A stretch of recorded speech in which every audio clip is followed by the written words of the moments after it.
ॐ भूर्भुवः स्वः तत्सवितुर्वरेण्यं भर्गो देवस्य धीमहि धियो यो नः प्रचोदयात्।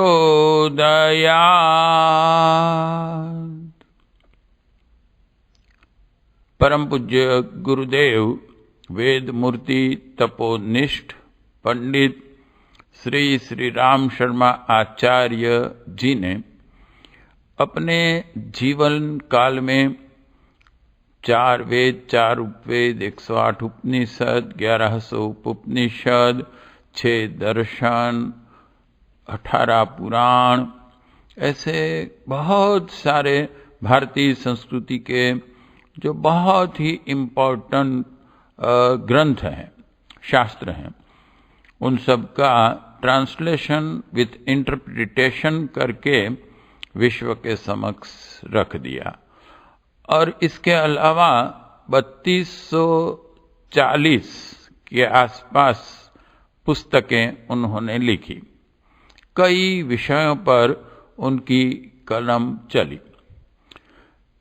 वैसे तो यह सभी साहित्य बहुत ही इम्पोर्टेंट है, लेकिन इनमें 2 पुस्तकें ऐसी हैं कि जो प्रत्येक भारतीय को, जो कि अपने जीवन को और भारतीय संस्कृति को जानना चाहते हैं, उन्हें सबसे पहले पढ़नी चाहिए। ऐसी 2 पुस्तकें हैं। यह है, पहली है परम पूज्य गुरुदेव ने अपना जीवन चरित्र जिसमें लिखा है, और अपने जीवन का क्या लक्ष्य है वो भी उन्होंने इसी में समझाने का प्रयत्न किया है, क्या कार्य करने हैं। वो है हमारी वसीयत और विरासत। और इसके अलावा 3 भाग में गायत्री महाविज्ञान नाम की एक बहुत ही इम्पोर्टेंट बुक जिसे कह सकते हैं, 3 भाग में उन्होंने लिखी। और अब उसका संयुक्त संस्करण मिल रहा है जिसमें 3 भाग आ जाते हैं। इस पुस्तक में भारतीय संस्कृति क्या है, व्यक्तित्व विकास के लिए कौन कौन सी साधनाएं इम्पोर्टेंट है और हमारा व्यक्तित्व क्या है, इन सब को समझाते हुए बहुत ही संक्षिप्त में इन्होंने भारतीय संस्कृति, धर्म, इन सब को समझाने की कोशिश की है। तो आइए इस पुस्तक की ऑडियो बुक सुनने हम जा रहे हैं। तो 3 भाग का जो संयुक्त संस्करण है उसकी यह ऑडियो बुक बनाई हुई है।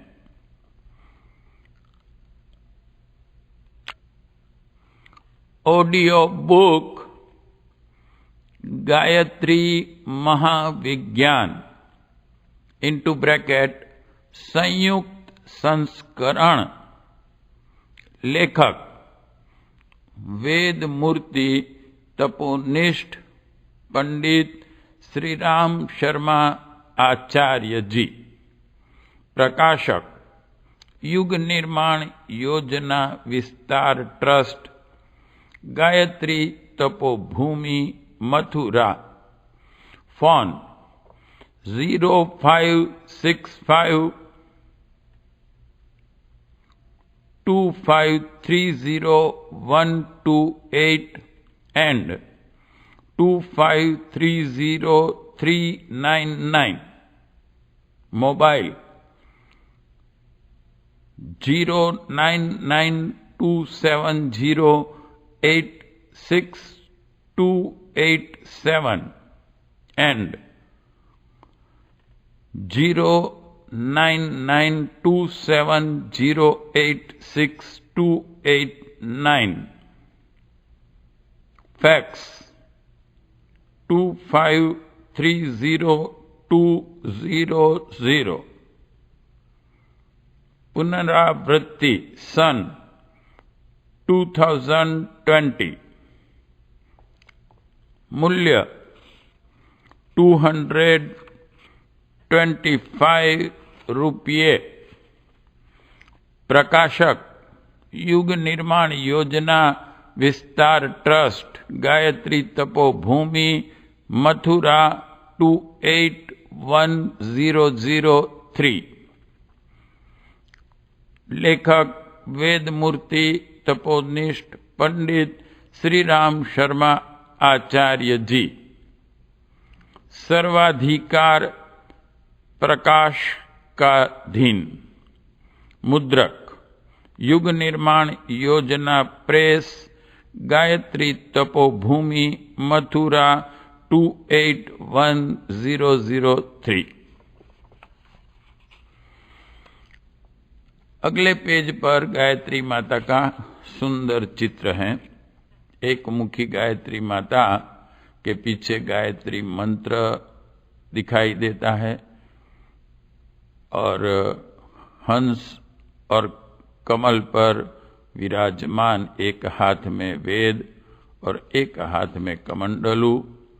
बहुत ही दिव्य दर्शन होते हैं। इसके आगे के पेज पर परम पूज्य गुरुदेव तथा परम वंदनीय माता जी का बहुत ही सुंदर फोटो लगा हुआ है। इसके आगे के पेज पर गायत्री मंत्र और उसका अर्थ दिया हुआ है। ओम भूर्भुवः स्वः तत्सवितुर्वरेण्यं भर्गो देवस्य धीमहि धियो यो नः प्रचोदयात्। यजुर्वेद 36.3। भावार्थ, उस प्राण स्वरूप, दुख नाशक, सुख स्वरूप, श्रेष्ठ, तेजस्वी, पाप नाशक, देव स्वरूप परमात्मा को हम अंतरात्मा में धारण करें। वह परमात्मा हमारी बुद्धि को सन्मार्ग में प्रेरित करें। प्रकाशकीय वेदमूर्ति तपोनिष्ठ पंडित श्री राम शर्मा आचार्य जी ने अपने जीवन काल में 3000 से अधिक छोटी बड़ी पुस्तकें लिखी हैं। गायत्री महाविज्ञान उनकी अनुपम कृतियों में से एक है। गायत्री महाविद्या को लेकर उन्होंने विलक्षण प्रयोग कर दिखाए। उनकी विशिष्ट गायत्री साधना के नाते उन्हें महर्षि वशिष्ठ और गायत्री विद्या के युगानुरूप क्रांतिकारी प्रयोग के कारण इस युग के विश्वामित्र के रूप में स्वीकार किया गया। आर्ष ग्रंथों में गायत्री की महिमा का गान अनेक प्रकार से किया गया है। इसे वेद माता, देव माता, सर्व काम धूप (ब्रैकेट) सभी श्रेष्ठ कामनाओं को पूरा करने वाली, आयु, प्राण, प्रजा, पशु, कीर्ति, धन, ब्रह्म वर्चस आदि विभूतियां प्रदान करते हुए ब्रह्म लोक तक गति देने वाली कहा गया है। लेकिन फिर भी उसे विशिष्ट साधकों को दी जाने वाली गुह्य विद्या ही माना जाता रहा है।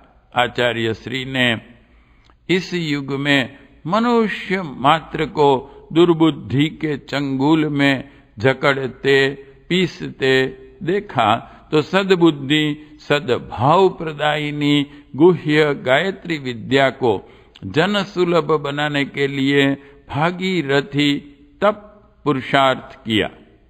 उनके इस पुण्य पुरुषार्थ के फल स्वरूप गायत्री महाविद्या के युगानुरूप सफल प्रयोग के लिए गायत्री महाविज्ञान का सृजन और प्रकाशन हुआ। पुस्तकाकार में उन्होंने गायत्री महाविज्ञान को 3 भागों में प्रकाशित किया था। इसके अब तक 33 संस्करण निकल चुके हैं। जिज्ञासु जन उन्हें अपनी अपनी आवश्यकता के अनुरूप अलग अलग या एक साथ खरीदते रहे हैं। गायत्री महाविद्या के बारे में लोगों के भ्रमों का निवारण और जिज्ञासाओं का समाधान नाना प्रकार से होता रहा है तथा इस विद्या में लोक रुचि बढ़ती गई। लोकप्रियता के इसी उभार के साथ विचारशीलों की ओर से यह प्रस्ताव आने लगे कि तीनों भाग मिलाकर उसे एक संग्रहणीय ग्रंथ के रूप में प्रकाशित किया जाए। विज्ञ जनों की इस मांग का सम्मान करते हुए ही इस संयुक्त संस्करण का प्रकाशन किया गया है। इस संस्करण में तीनों भागों की विषय सूची प्रारंभ में ही एक साथ दे दी गई है, लेकिन प्रत्येक भाग के लिए पूज्य आचार्यवर द्वारा लिखी गई भूमिकाओं को उन भागों के प्रारंभ में यथावत दे दिया गया है। इस संस्करण में उद्धरणों एवं संदर्भों को विशेष रूप से शुद्ध करने एवं यथासंभव संदर्भ ग्रंथों का उल्लेख करने का प्रयास किया गया है। पाठ भेदों को प्रमाणित ग्रंथों एवं महाविज्ञान के प्रथम संस्करण 1950 से मिलाकर ठीक किया गया है। एक संशोधन और भी किया गया है जो गायत्री मंत्र के 24 वर्ण के संबंध में है। गायत्री मंत्र के 24 वर्णों के उल्लेख क्रम में महाविज्ञान प्रथम खंड के गायत्री साधना से शक्ति कोशों का उद्भव नामक निबंध में तथा द्वितीय खंड के गायत्री रामायण वर्णानाम ध्यानम तथा अक्षर शक्ति कवच नामक निबंध में हण्यम को हणियम इस प्रकार व्यूहन करके 24 वर्णों की स्थिति स्वीकार की गई है। यही शास्त्र संबंध इनटू ब्रैकेट इयादि पूर्णे पिंगल सूत्रानुसार ईय की वृद्धि ब्रैकेट कंप्लीट भी हैं। गायत्री महाविज्ञान के कुछ अन्य प्रकरणों में था। इस संस्करण में इस भूल को संशोधित कर दिया गया है। सभी स्थानों पर उक्त शास्त्रीय क्रम के अनुसार ही वर्णों का क्रम व्यवस्थित कर दिया गया है।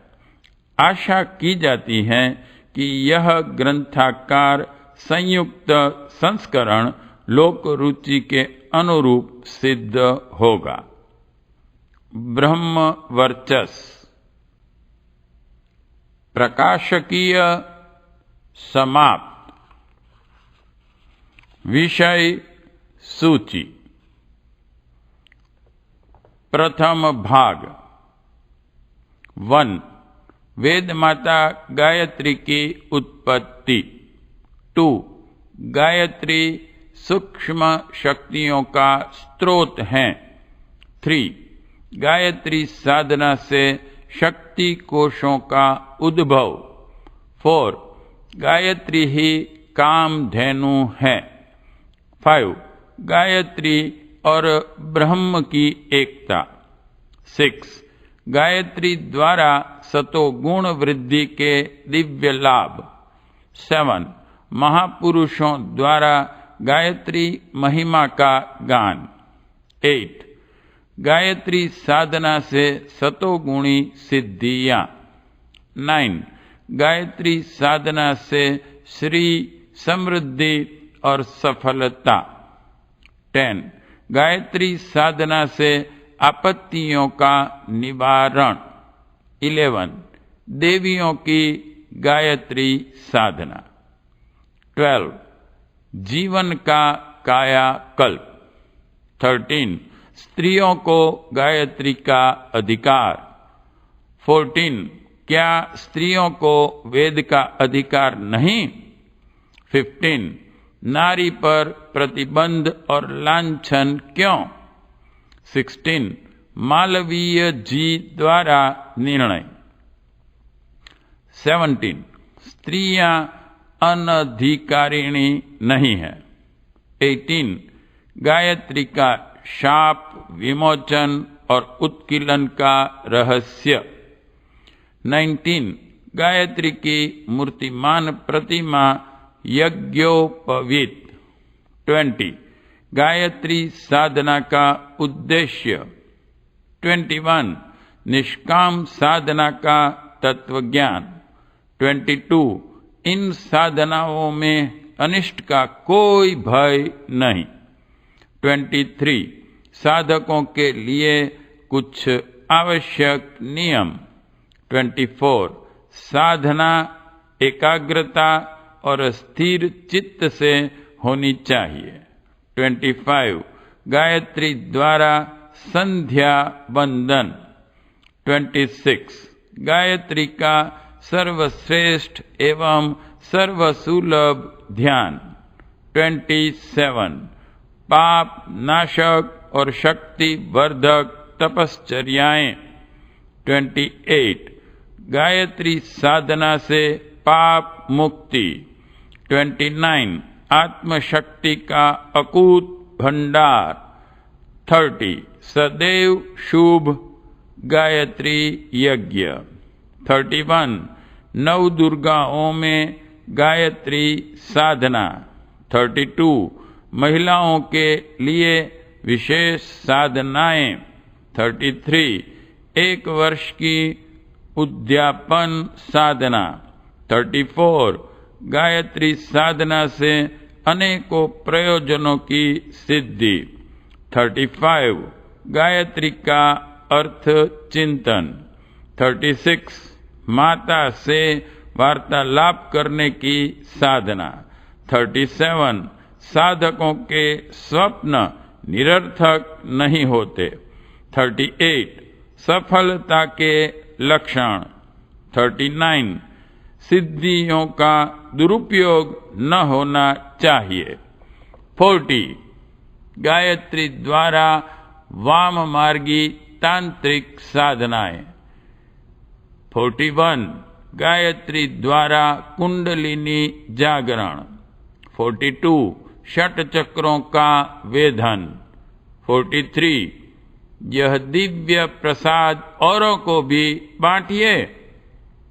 44 गायत्री से यज्ञ का संबंध। द्वितीय भाग। 1 गायत्री महात्म्य। 2 गायत्री गीता। 3 गायत्री स्मृति। 4 गायत्री उपनिषद। 5 गायत्री रामायण। 6 गायत्री हृदयम। 7 गायत्री पंजरम। 8 गायत्री संहिता। 9 गायत्री तंत्र।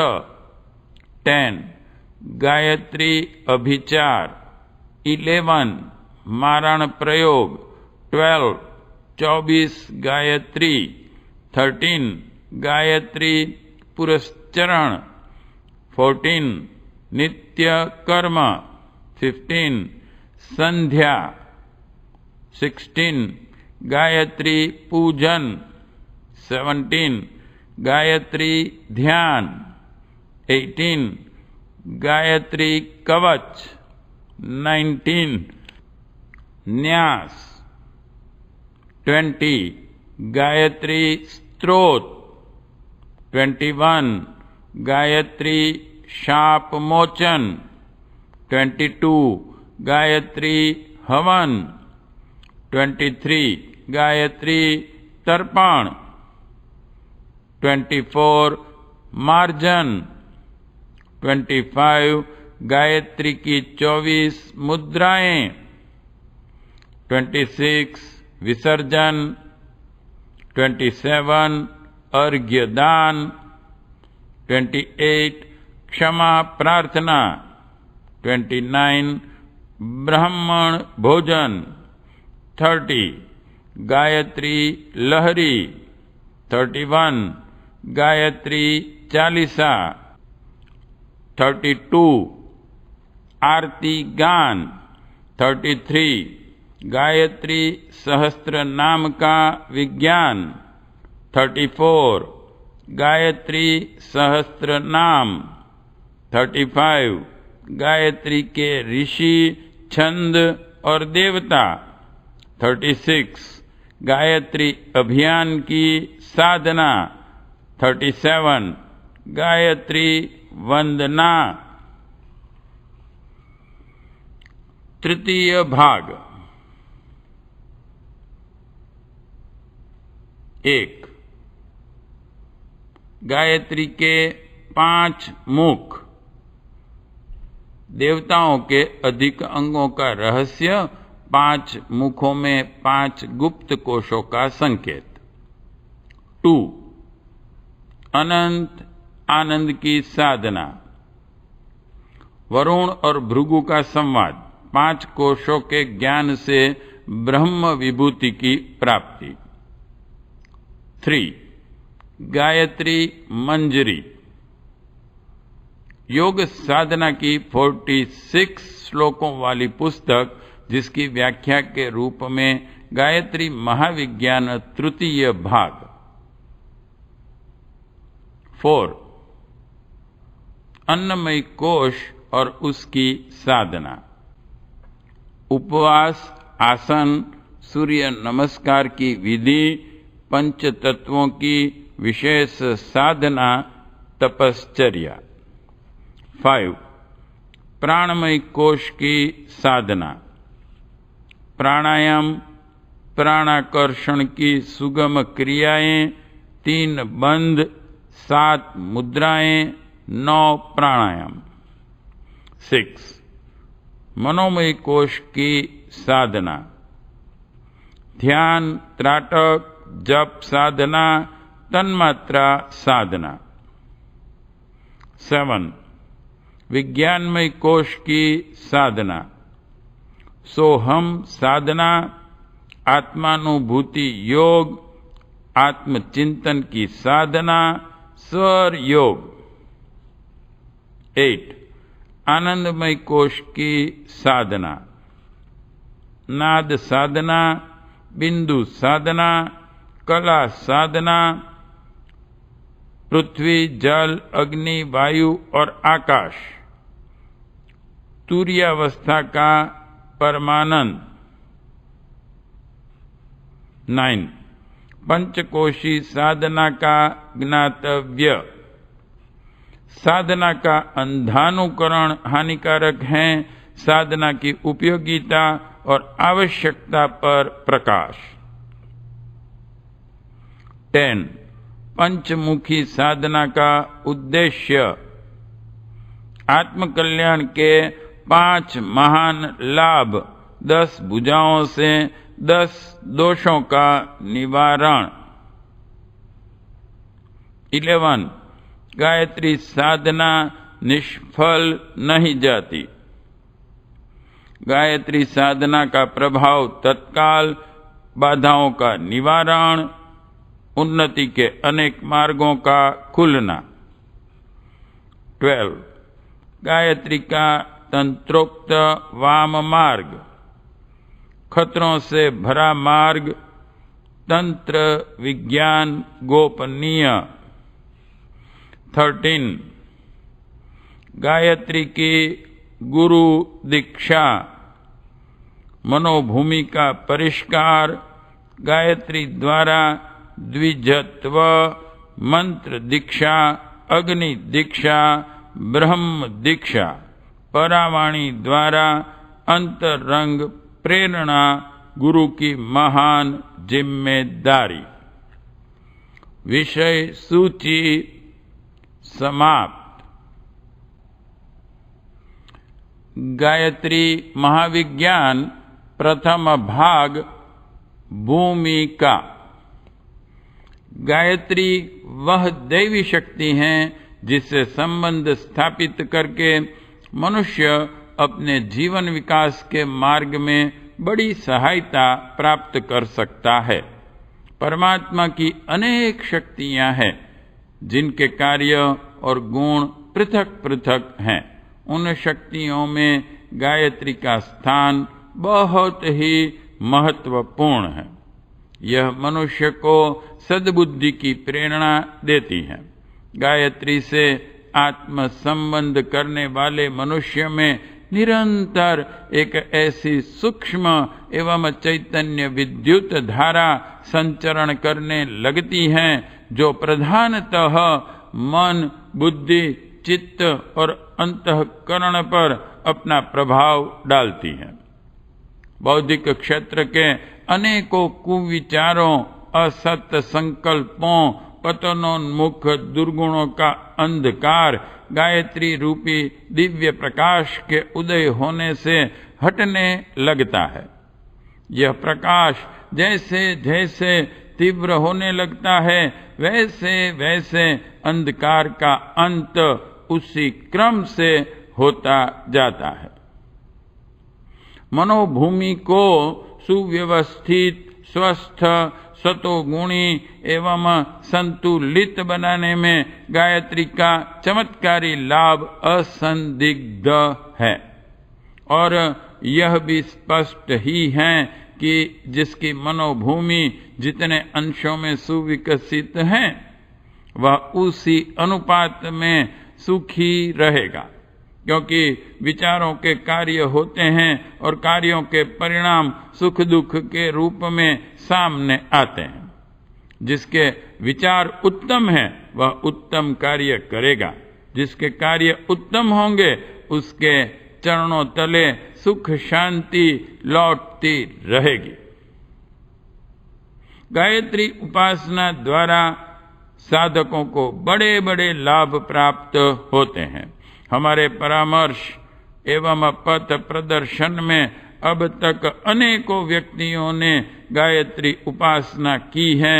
उन्हें सांसारिक और आत्मिक जो आश्चर्यजनक लाभ हुए हैं हमने अपनी आंखों से देखे हैं। उसका कारण यही है कि उन्हें दैवी वरदान के रूप में सद्बुद्धि प्राप्त होती है और उसके प्रकाश में उन सब दुर्बलताओं, उलझनों, कठिनाइयों का हल निकल आता है जो मनुष्य को दीनहीन, दुखी, दरिद्री, चिंतातुर एवं कुमार्गगामी बनाती है। जैसे प्रकाश का न होना ही अंधकार है, जैसे अंधकार स्वतंत्र रूप में कोई वस्तु नहीं है, इसी प्रकार सद्ज्ञान का न होना ही दुख है। अन्यथा परमात्मा की इस पुण्य सृष्टि में दुख का एक कण भी नहीं है। परमात्मा सत चित आनंद स्वरूप है। उसकी रचना भी वैसी ही है। केवल मनुष्य अपनी आंतरिक दुर्बलता के कारण, सद्ज्ञान के अभाव के कारण दुखी रहता है। अन्यथा सूर दुर्लभ मानव शरीर स्वर्गादपि गरियसी धरती माता पर दुख का कोई कारण नहीं। यहाँ सर्वत्र सर्वथा आनंद ही आनंद है। सद्ज्ञान की उपासना का नाम ही गायत्री साधना है। जो इस साधना के साधक हैं उन्हें आत्मिक सांसारिक सुखों की कमी नहीं रहती, ऐसा हमारा सुनिश्चित विश्वास और दीर्घकालीन अनुभव है। इस पुस्तक में संभवतः सभी उपयोगी बातें लिख दी गई हैं। फिर भी कोई शंका निवारण, परामर्श एवं सहयोग आवश्यक हो तो जवाबी पत्र द्वारा शांति कुंज हरिद्वार से पूछताछ की जा सकती है। गायत्री की शास्त्रीय चर्चा, ऋषियों का अनुभव तथा उनकी रचनाएं गायत्री महाविज्ञान के दूसरे भाग में प्रकाशित की जा रही हैं। पाठक उसे भी अवश्य पढ़ें। वेद मूर्ति तपोनिष्ठ पंडित श्री राम शर्मा आचार्य जी। भूमि का प्रथम भाग गायत्री महाविज्ञान समाप्त। गायत्री महाविज्ञान प्रथम भाग पार्ट 1। वेद माता गायत्री की उत्पत्ति। वेद कहते हैं ज्ञान को। ज्ञान के 4 भेद हैं, ऋक्, यजु, साम और अथर्व। कल्याण, प्रभु प्राप्ति, ईश्वर दर्शन, दिव्यत्व, आत्म शांति, ब्रह्म निर्वाण, धर्म भावना, कर्तव्य पालन, प्रेम, तप, दया, उपकार, उदारता, सेवा आदि ऋक् के अंतर्गत आते हैं। पराक्रम, पुरुषार्थ, साहस, वीरता, रक्षा, आक्रमण, नेतृत्व, यश, विजय, पद, प्रतिष्ठा, यह सब यजुः के अंतर्गत हैं। क्रीड़ा, विनोद, मनोरंजन, संगीत, कला, साहित्य, स्पर्श, इंद्रियों के स्थूल भोग तथा उन भोगों का चिंतन, प्रिय कल्पना, खेल, गतिशीलता, रुचि, तृप्ति आदि को साम के अंतर्गत लिया जाता है।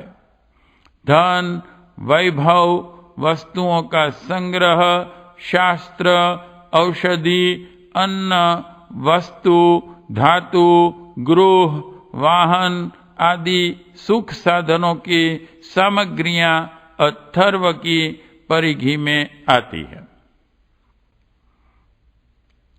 किसी भी जीवित प्राणधारी को लीजिए, उसकी सूक्ष्म और स्थूल, बाहरी और भीतरी क्रियाओं और कल्पनाओं का गंभीर एवं वैज्ञानिक विश्लेषण कीजिए।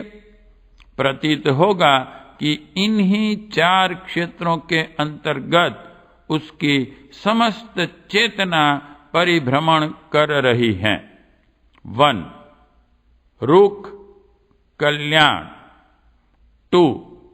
यजुः, पौरुष। 3. साम, क्रीड़ा। 4. अथर्व, अर्थ। इन 4 दिशाओं के अतिरिक्त प्राणियों की ज्ञान धारा और किसी और प्रवाहित नहीं होती। ऋक् को धर्म, यजु को मोक्ष, साम को काम, अथर्व को अर्थ भी कहा जाता है। यही 4 ब्रह्मा जी के मुख है। ब्रह्मा को चतुर्मुख इसलिए कहा गया है कि वे एक मुख होते हुए भी 4 प्रकार की ज्ञान धारा का निष्क्रमण करते हैं। वेद शब्द का अर्थ है ज्ञान। इस प्रकार वह एक है, परंतु एक होते हुए भी वह प्राणियों के अंतःकरण में 4 प्रकार का दिखाई देता है। इसलिए एक वेद को सुविधा के लिए 4 भागों में विभक्त कर दिया गया है। भगवान विष्णु की 4 भुजाएं भी यही हैं। इन 4 विभागों को स्वेच्छा पूर्वक विभक्त करने के लिए 4 आश्रम और 4 वर्णों की व्यवस्था की गई। बालक क्रीड़ावस्था में, तरुण अर्थावस्था में, वानप्रस्थ पौरुषावस्था में और सन्यासी कल्याणावस्था में रहता है।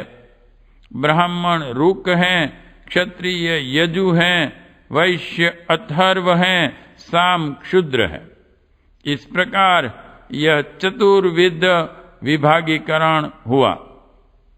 यह चारों प्रकार के ज्ञान उस चैतन्य शक्ति के ही स्फुरण हैं जो सृष्टि के आरंभ में ब्रह्मा जी ने उत्पन्न की थी और जिसे शास्त्रकारों ने गायत्री नाम से संबोधित किया है।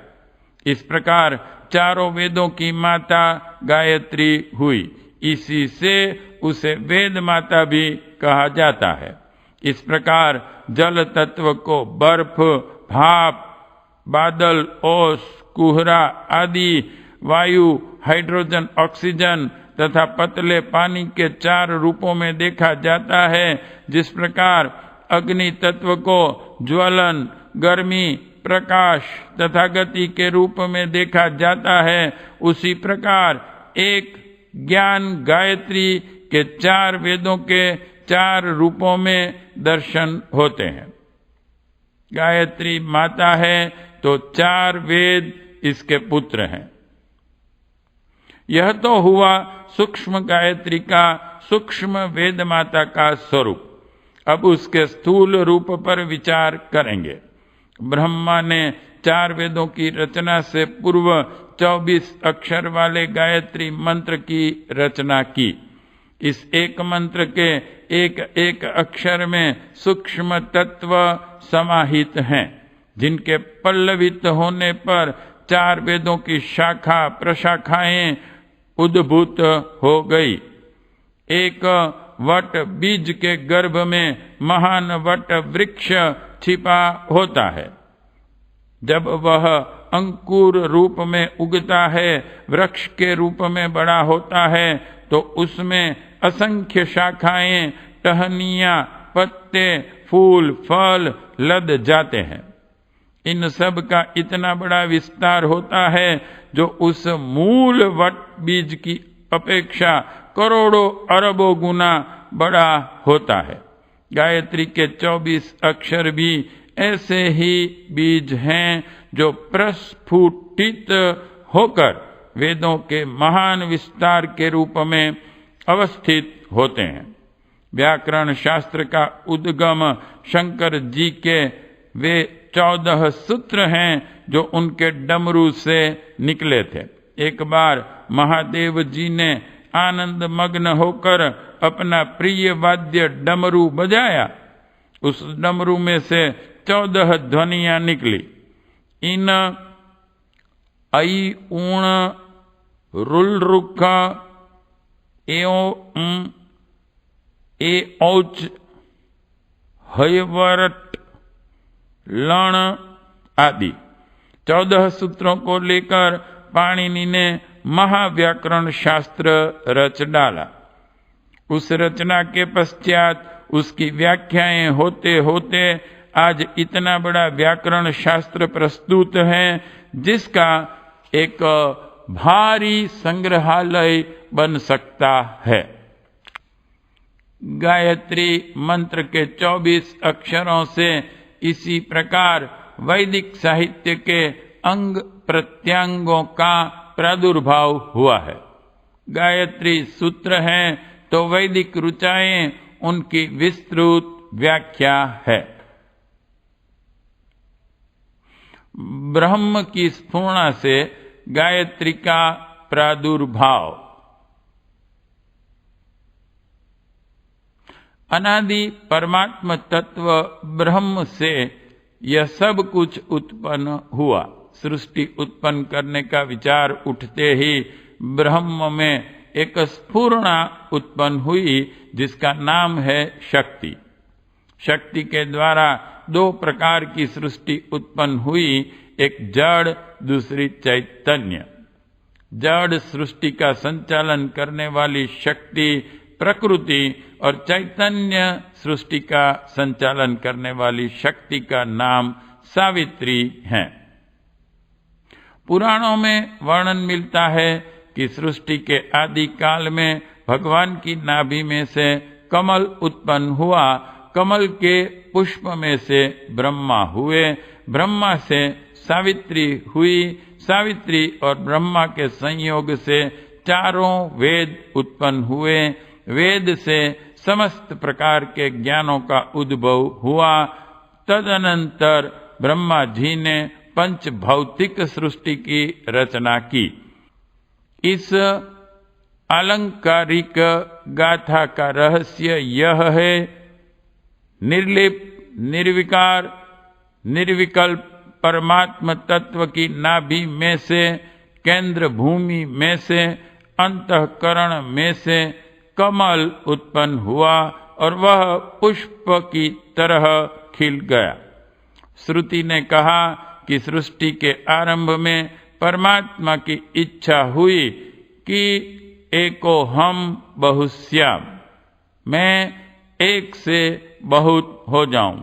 यह उसकी इच्छा स्फुरना नाभि देश में से निकलकर स्फुटित हुई, अर्थात कमल की कलिका उत्पन्न हुई और उसकी कली खिल गई। इस कमल पुष्प पर ब्रह्मा उत्पन्न होते हैं।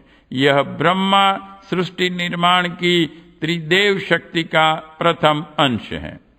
आगे चलकर यह त्रिदेवी शक्ति उत्पत्ति, स्थिति और नाश का कार्य करती हुई ब्रह्मा, विष्णु, महेश के रूप में दृष्टिगोचर होती है। आरंभ में कमल के पुष्प पर केवल ब्रह्मा जी ही प्रकट होते हैं, क्योंकि सर्वप्रथम उत्पन्न करने वाली शक्ति की आवश्यकता हुई। अब ब्रह्मा जी का कार्य आरंभ होता है। उन्होंने दो प्रकार की सृष्टि उत्पन्न की, एक चैतन्य, दूसरी जड़। चैतन्य शक्ति के अंतर्गत सभी जीव आ जाते हैं, जिनमें इच्छा, अनुभूति, अहम भावना पाई जाती है। चैतन्य की एक स्वतंत्र सृष्टि है, जिसे विश्व का प्राणमय कोश कहते हैं। निखिल विश्व में एक चैतन्य तत्व भरा हुआ है, जिसे प्राण नाम से पुकारा जाता है। विचार, संकल्प, भाव, इस प्राण तत्व के 3 वर्ग हैं और सत, रज, तम, यह 3 इसके वर्ण हैं। इन्हीं तत्वों को लेकर आत्माओं के स्थूल, सूक्ष्म और कारण शरीर बनते हैं। सभी प्रकार के प्राणी इसी प्राण तत्व से चैतन्यता एवं जीवन सत्ता प्राप्त करते हैं। जड़ सृष्टि निर्माण के लिए ब्रह्मा जी ने पंचभूतों का निर्माण किया। पृथ्वी, जल, वायु, तेज, आकाश के द्वारा विश्व के सभी परमाणुमय पदार्थ बने। ठोस, द्रव, गैस, इन्हीं 3 रूपों में प्रकृति के परमाणु अपनी गतिविधि जारी रखते हैं। नदी, पर्वत, धरती आदि का सभी पसारा इन पंच भौतिक परमाणुओं का खेल है। प्राणियों के स्थूल शरीर भी इन्हीं प्रकृति जन्य पंच तत्वों के बने होते हैं। क्रिया जड़ चेतन दोनों सृष्टि में है। प्राणमय चैतन्य सृष्टि में अहम भाव, संकल्प और प्रेरणा की गतिविधियां विविध रूप में दिखलाई पड़ती हैं। भूतमय जड़ सृष्टि में शक्ति, हलचल और सत्ता, इन आधारों के द्वारा विविध प्रकार के रंग, रूप, आकार, प्रकार बनते बिगड़ते रहते हैं। जड़ सृष्टि का आधार परमाणु और चैतन्य सृष्टि का आधार संकल्प हैं। दोनों ही आधार अत्यंत सूक्ष्म और अत्यंत बलशाली हैं। इनका नाश नहीं होता, केवल रूपांतर होता रहता है। जड़ चेतन सृष्टि के निर्माण में ब्रह्मा जी की 2 शक्तियां काम कर रही हैं। 1 संकल्प शक्ति, 2 परमाणु शक्ति। इन दोनों में प्रथम संकल्प शक्ति की आवश्यकता हुई, क्योंकि बिना उसके चैतन्य का आविर्भाव नहीं होता और बिना चैतन्य के परमाणु का उपयोग किस लिए होगा। अचैतन्य सृष्टि तो अपने में अचैतन्य थी, क्योंकि न तो उसको किसी का ज्ञान होता और न उसका कोई उपयोग होता है। चैतन्य के प्रकटीकरण की सुविधा के लिए उसकी साधन सामग्री के रूप में जड़ का उपयोग होता है। अस्तु आरंभ में ब्रह्मा जी ने चैतन्य बनाया, ज्ञान के संकल्प का आविष्कार किया। पौराणिक भाषा में यह कहिए कि सर्वप्रथम वेदों का प्राकट्य हुआ। पुराणों में वर्णन मिलता है कि ब्रह्मा के शरीर में एक सर्वांग सुंदरी तरुणी उत्पन्न हुई। यह उनके अंग से उत्पन्न होने के कारण उनकी पुत्री हुई। इसी तरुणी की सहायता से उन्होंने अपना सृष्टि निर्माण कार्य जारी रखा। इसके पश्चात उस अकेली रूप युवती को देखकर उनका मन विचलित हो गया और उन्होंने उससे पत्नी के रूप में रमण किया। इस मैथुन से मैथुनी संयोजक परमाणुमय पंचभौतिक सृष्टि उत्पन्न हुई। इस कथा के अलंकारिक रूप को, रहस्यमय पहेली को न समझकर कई व्यक्ति अपने मन में प्राचीन तत्वों को उथली और अश्रद्धा की दृष्टि से देखते हैं।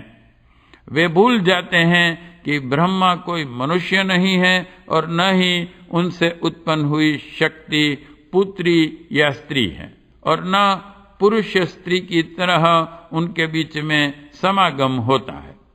इस सृष्टि निर्माण काल के एक तथ्य को गूढ़ पहेली के रूप में अलंकारिक ढंग से प्रस्तुत करके कवि ने अपनी कलाकारिता का परिचय दिया है। ब्रह्मा निर्विकार परमात्मा की शक्ति है जो सृष्टि का निर्माण करती है। इस निर्माण कार्य को चालू करने के लिए उसकी दो भुजाएं हैं, जिन्हें संकल्प और परमाणु शक्ति कहते हैं। संकल्प शक्ति चेतन सत संभव होने से ब्रह्मा की पुत्री है। परमाणु शक्ति स्थूल क्रियाशील एवं तम संभव होने से ब्रह्मा की पत्नी है। इस प्रकार गायत्री और सावित्री ब्रह्मा की पुत्री तथा पत्नी नाम से प्रसिद्ध हुई। पार्ट 1 समाप्त।